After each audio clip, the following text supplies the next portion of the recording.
I was an addict for, I guess, 25 years. My life finally spiraled down to me and my wife ending up homeless. My mom had gotten custody of my daughter. We just had nothing or nowhere to turn to, nobody to turn to until Jesus came into our life. I was broken and I was an addict. Jesus healed me.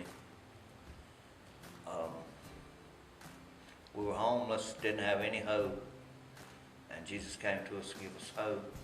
I mean, we were living in a shop, no running water, no heat, no means, and the Lord started putting people in our life.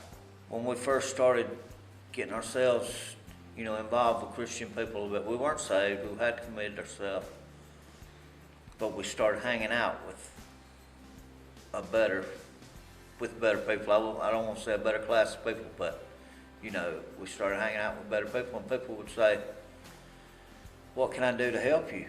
And I got to thinking, I didn't even know what to do to help myself. When we first got saved, the people's shop we were living in, they were still drug abusers, and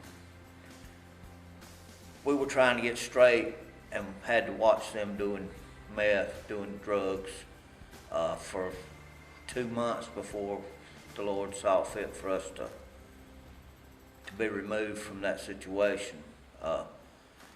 And surprisingly enough, once we submitted to God, when we would see them high, we didn't have the cravings to join them. It disgusted us, but our point was when we didn't know what to do or how we could help ourselves or how we could get help from anybody else.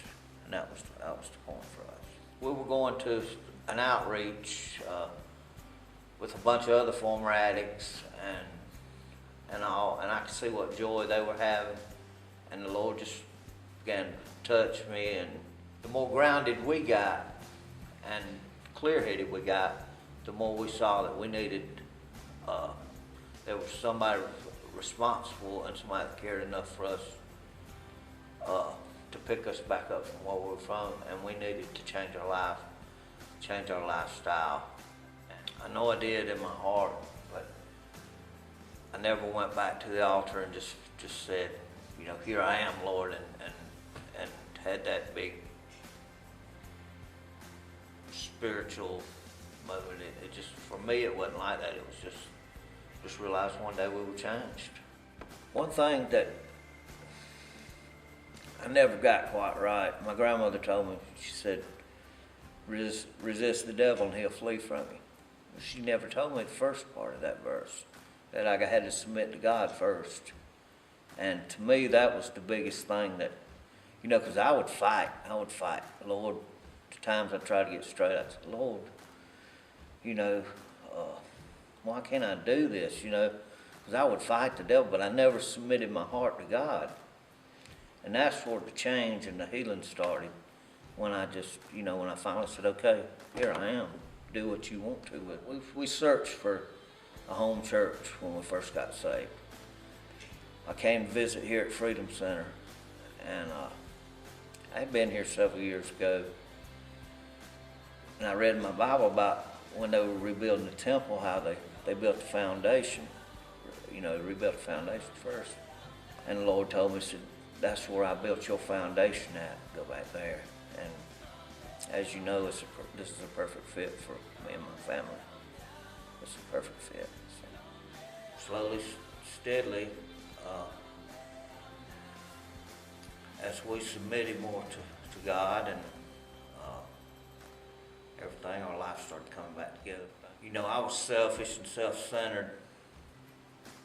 Well, Jesus took all that away and made me a daddy. That's one of the big things that I'm proud of. Now, it's been 7 years since we got saved and changed our life. And the Lord has restored everything. He has restored everything. I find so much favor on the job, just everywhere I turn. the Lord's favor's on me. I know it has to be because things happen so much that it just couldn't be anything else.